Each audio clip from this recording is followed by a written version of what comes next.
smash that thumbs up, go and leave comments, and let's see if we can get Rumble to pull us into. I will try not to go on any epic rants like I just did on my show. I was cursing. I was.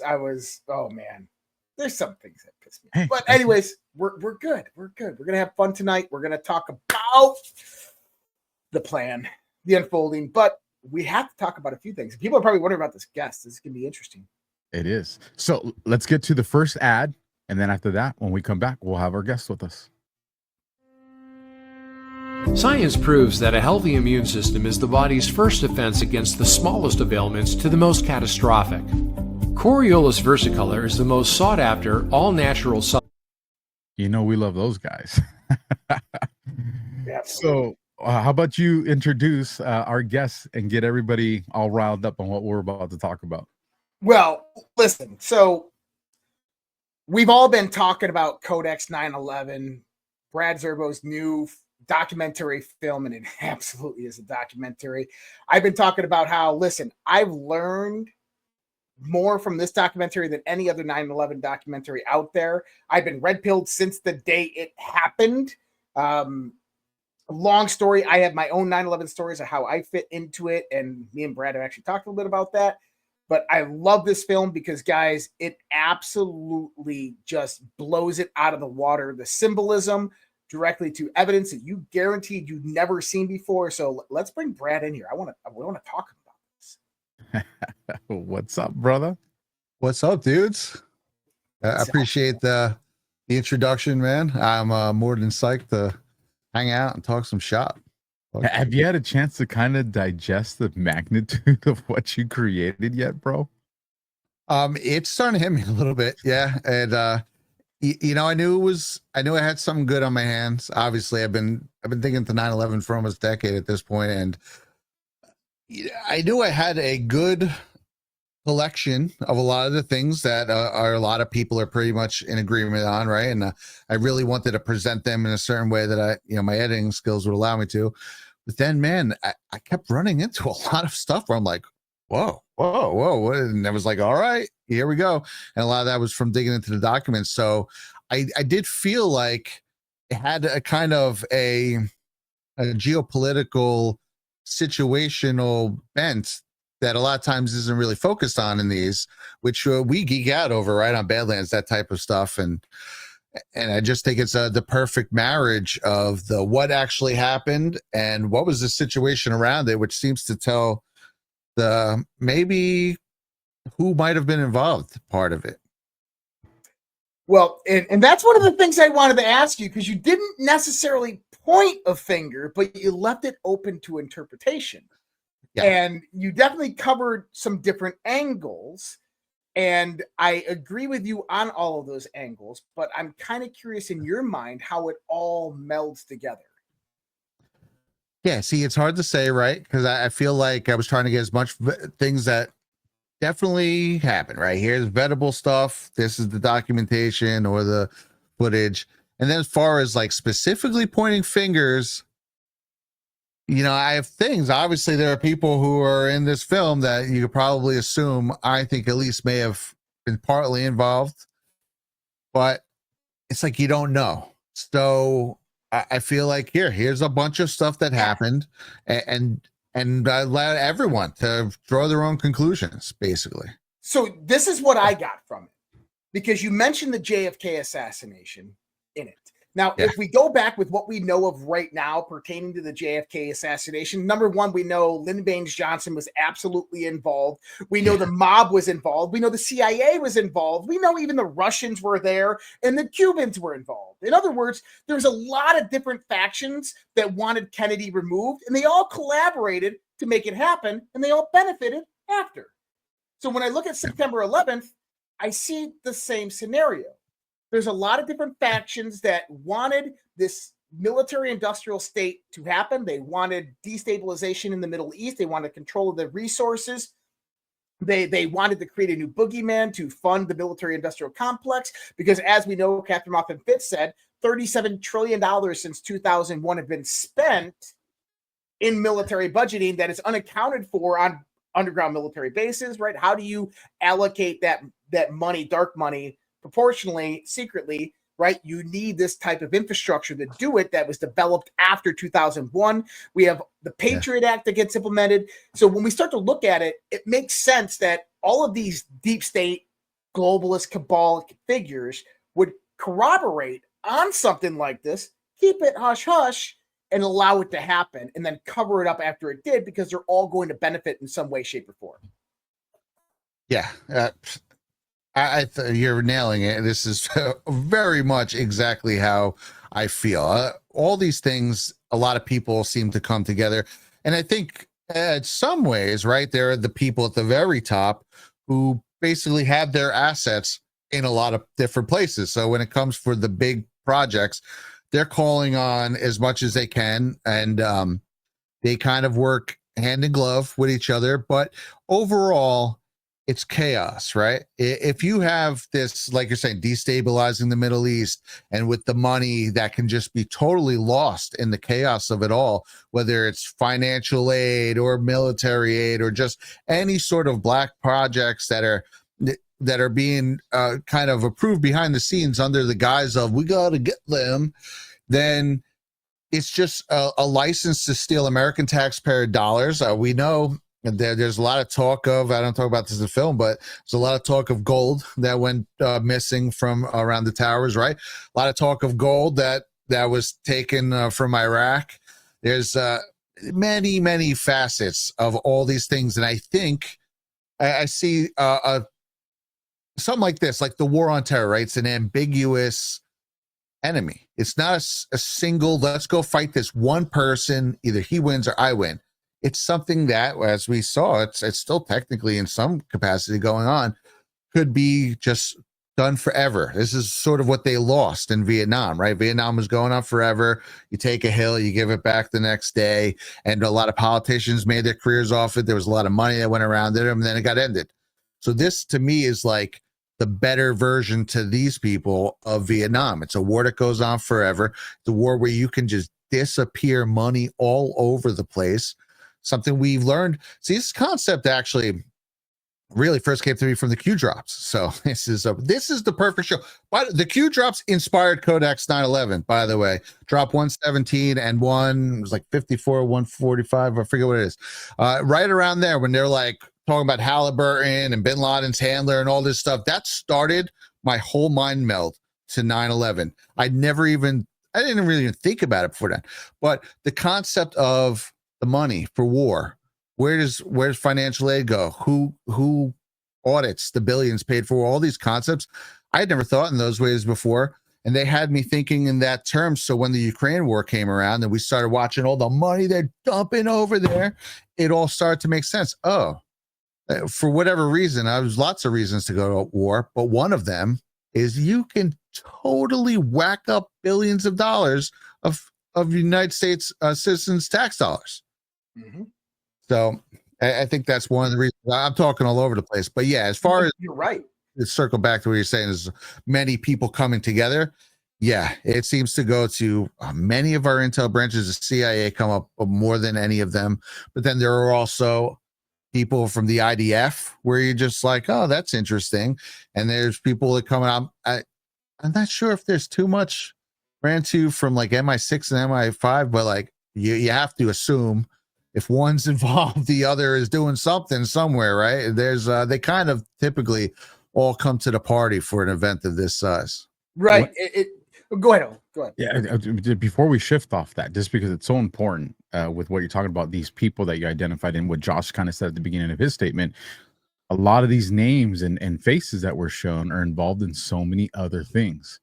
Yeah. And when I look at, when we aired the private premiere out in Deadwood, and then I looked at what immediately started to, fill the airwaves kind of following that. And there was a lot of tipping towards 9/11. Now, granted, we're approaching September 11th, but also in the last 20 plus years, I don't remember them hat tipping 9/11 this early into August before we got there. And so when I was like, is the information out that this film is coming? And if it is, all the perfect storm is being situated for that. And I think why it's so important, Brad, and I don't even know if you had this intention when you're creating it, But when I look at this through the lens of a detective, is you showed how the homicide potentially unfolded. You showed factual information and you created enough for the circumstantial information to bring a case before a DA. Now, with all these people that you identified in there, we know a lot of them are tied into Russia. We know a lot of them are tied into these other things. And I would have to ask myself, did Brad give freaking Tulsi a blueprint template on how to address this for the public? There's a lot of stuff we're never going to know, but if they wanted to know, how do you deliver this message and make it convincing without giving everything out there, you kind of put that all in a bow for them, bro. Yeah, it's, unintentional, although I did know that there were Russiagate players involved in 9/11. I did do a mini version. This is really an extended version of a video I put out in 2019 called Who Rigged the Twin Towers. And I'd always it was 25 minutes. And I was like, man, I want to make an hour version of that because, you know, obviously you're just always running into more stuff. And so this was my attempt. I had started in late 2021 to make a full length, more documentary style version of that. And at that point, I think in the original one, I do talk about Mueller. I do talk about Joe Biden. I do talk about Brennan. And Clapper was a new addition. I didn't realize how involved he was in Iraq, but in my original one, I don't really go into the Iraq WMDs anyway. But so I had started off to do that. I didn't realize it was going to take this long, but dude, you know, we all know how the big guy works. The fact that I was awesome. Finally finished this thing right at the same time that Russiagate is all bearing down on their heads, and then they're all have their own individual little pieces of the puzzle for this. Freaking perfect, dude. I could not have planned this better in a million years. So I got a question to ask. I want you to so there's two Q posts that I've been looking at a lot lately, 4675 and 4674. These are September 11th, 2020 posts. John Brennan treason, James Comey treason. Yeah. Now, it's interesting because I've broken this down from the Q boards. Dan Scavino posted something a few weeks ago with John Brennan, clown, and James Comey, Trump, sunshine, right? But I always wondered, why did Q do that on September 11th? Now, you mentioned John Brennan and his connection to all this. Now, I don't know if the audience knows this. Does anybody know where James Comey was during September 11th? Okay, so the Comey stuff I didn't run into too much, but I wasn't explicitly looking either. I feel because of those posts that he has to be involved somehow. And if you know the connection, dude, I'm dying ready to for hear. this? Yeah. So during September 11th attacks, he was the U.S. Attorney of the Eastern District of Virginia, directly overseeing the DOJ response to the Pentagon September 11th attacks. On January 1st that year, he moved to the Southern District of New York and oversaw the 911 response to New York City for the DOJ. Wow, dude. Okay. I should have dug into James Comey then. Holy shit. That would have been does a this great make addition. sense now? It certainly does. Oh my gosh. That is freaking, they were all involved, dude. It's every one of them. You saw the dates on that too, right? Yep, September 11th. September And that's what I 11th. said. First arrest, September 11th. The two towers. Oh my gosh. Now, dude. John Brennan. So John Brennan was the CIA I didn't even station think chief about it like in that. Saudi Arabia during this time, right? Yes. So yeah, from 96 to 99, he was the station chief, which if people don't know, station chief means he's in head of all CIA operations for the entire country of Saudi Arabia. And 15 and 19 hijackers got their visas through Saudi Arabia. 11 of them got them through the consulate in Jeddah. And I believe the other 4 got them right in the Riyadh office where the station chief was stationed. But the whole thing is that there was J. Michael Springman is someone who came out. He had run the head of the visa department in Jeddah in 87 to 89. And he said, while he was there, first of all, he goes, the whole consulate was way more CIA and just intel than typically, right? He gives a percentage and it's way over. He said it was over half the office. He said that when he was there, he kept all these things he was flagging that were like clearly like suspect, right? And they get a lot a day, but he had a lot. And they'd come in and they'd tell him, no, you're pushing that through. And he realized that they were pushing through their assets. And he was looking into it after it was really weird. And he kept pushing back and eventually he got let go before, I think, because he kept opening his mouth.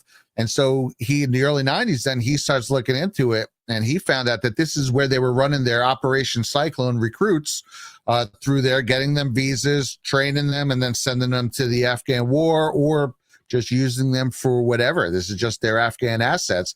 So that was being run through the Jeddah consulate in Saudi Arabia.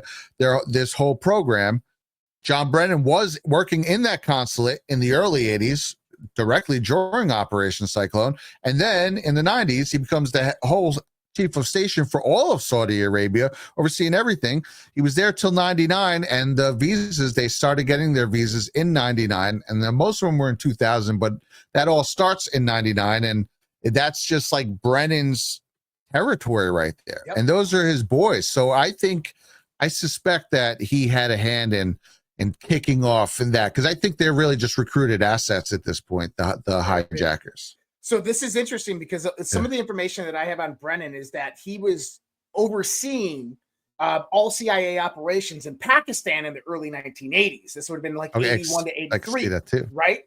Yeah. And so this is the same time that Barry Soetoro, Barack Obama, visited Pakistan.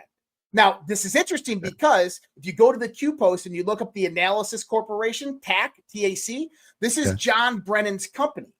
Prior to the 2008 presidential election, a member of the TAC company, the Analysis Corporation, a former Army veteran, broke in to the U.S.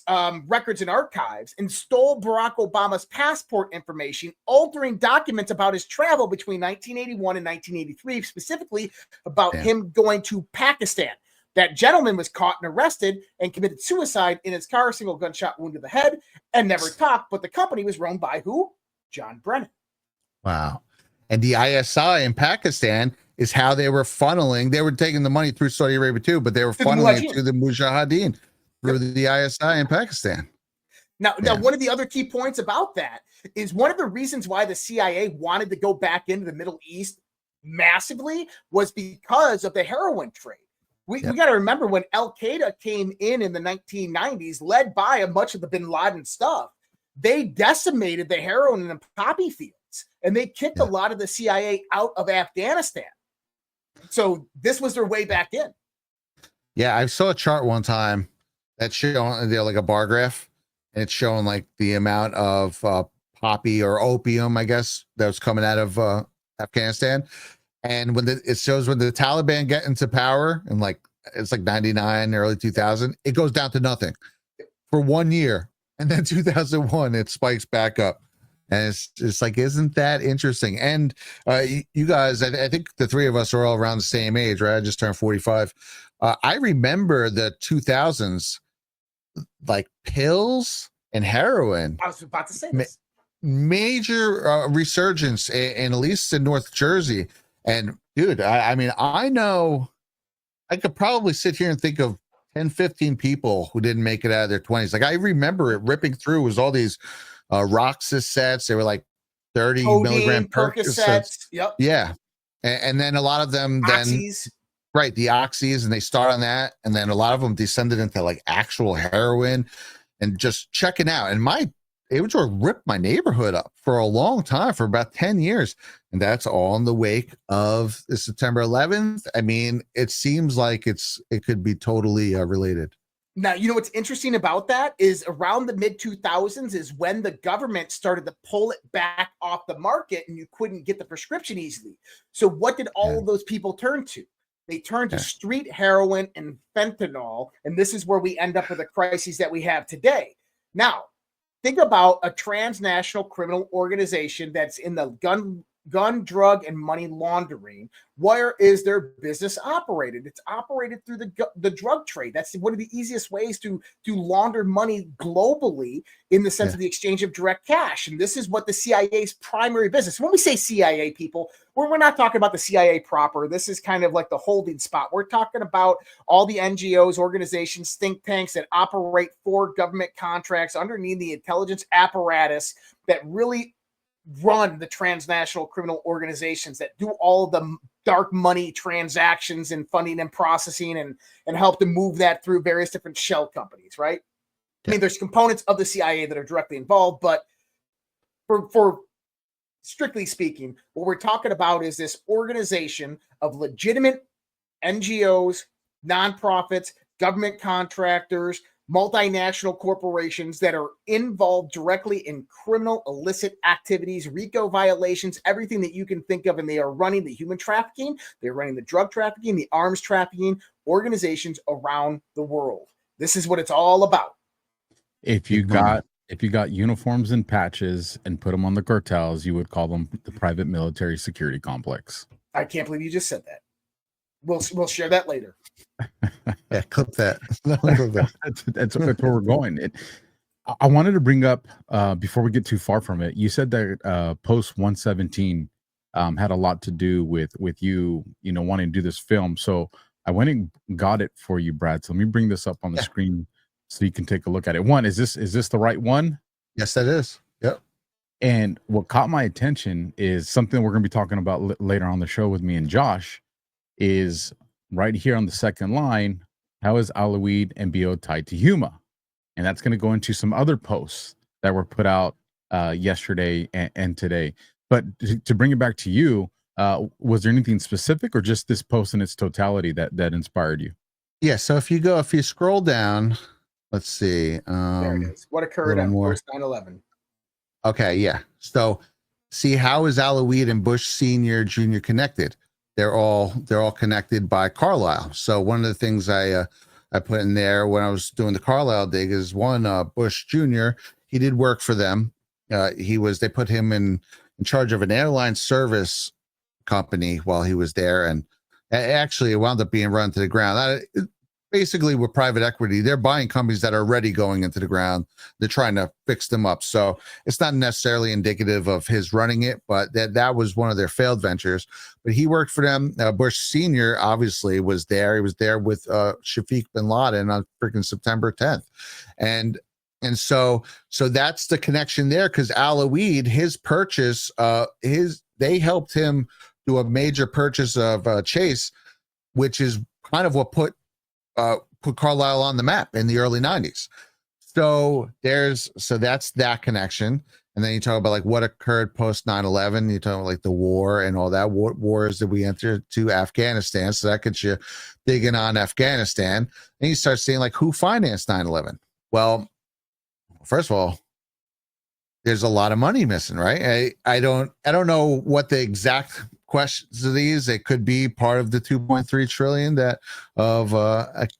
of things that they couldn't track, right? They couldn't track some of these purchases.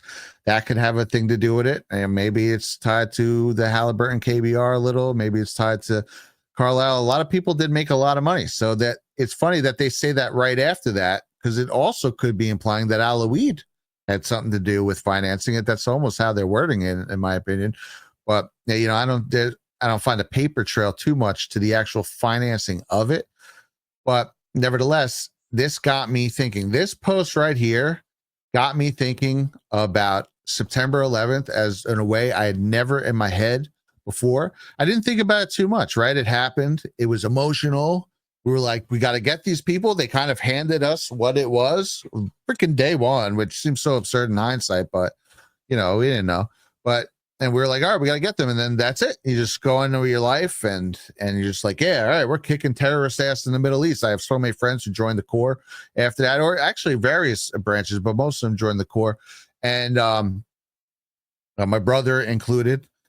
And it was just like, that was that. And it's just something you didn't think about. And man, I love GW. And to this day, I find it hard to slide on the guy. He's a likable guy, whether you're not. And it's just, man. And then you start. I knew enough about the Q drops. I found the Q drops. Well, they were showed to me on November 5th.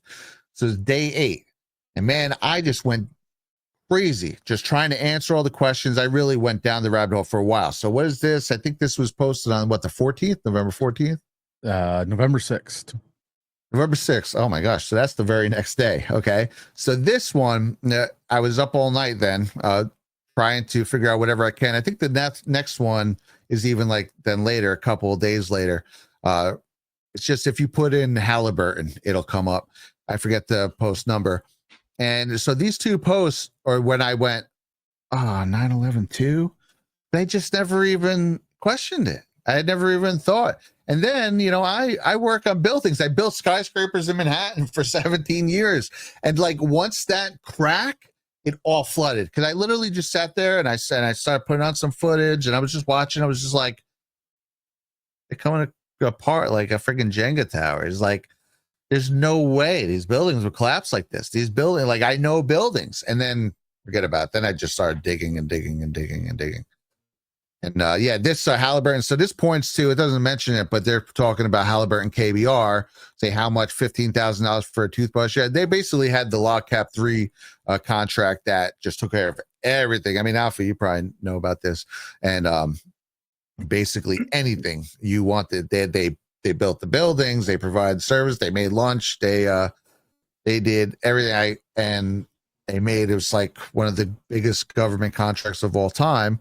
And Dick Cheney was the freaking CEO and the chief CEO and the head chair of Halliburton right up until the day he resigned. This very same day they announced him as vice president.